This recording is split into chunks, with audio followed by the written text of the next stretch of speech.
This video explains how to remove the first or last n columns from a pandas DataFrame in the Python programming language.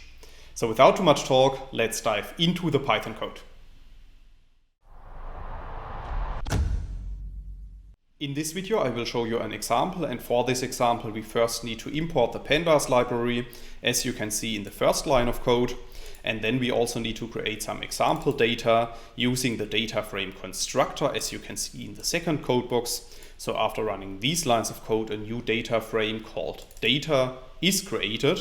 And this data frame contains 6 rows and 5 columns called x1, x2, x3, x4 and x5. Now let's assume that we want to drop the first 2 columns x1 and x2 from this data frame. Then we can apply the iloc attribute, as you can see in the third code box. And after the iloc attribute we need to specify square brackets, and within the square brackets we need to specify the column operator to tell the Python programming language that we want to keep all rows. Then we need to specify a comma, and then after the comma we need to specify the index position of the first column that we want to keep. And after that we need to specify another column to tell Python that we want to keep all the columns after this index position.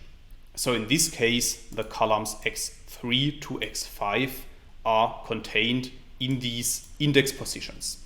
So for that reason, if you run those lines of code, you can see that a new data frame is created that is called data drop first, and this data frame contains only the columns x3, x4 and x5, and the columns x1 and x2 have been deleted. Alternatively, we can also specify that we want to drop the last n columns. Once again, I'm using the iloc attribute for this task. However, this time I'm specifying a value after the column operator.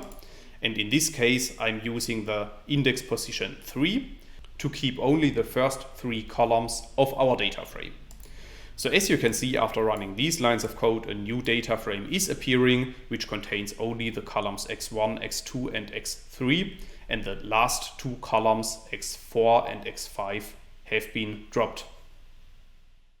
That's all I wanted to explain in this video. In case you want to learn more on this topic, you may check out my homepage statisticsglobe.com, because on my homepage I have recently published a tutorial in which I'm explaining the content of this video in some more detail. I will put a link to this tutorial into the description of the video, so you can find it there. If you have liked this video or if you have any questions, let me know in the comments section below. I'll try to respond to all comments as soon as I can. Furthermore, make sure to subscribe to my YouTube channel to get notified about future video releases. I have already published about 500 videos on this channel, and I'm releasing new videos on a daily basis. Thanks a lot for watching. See you in the next video.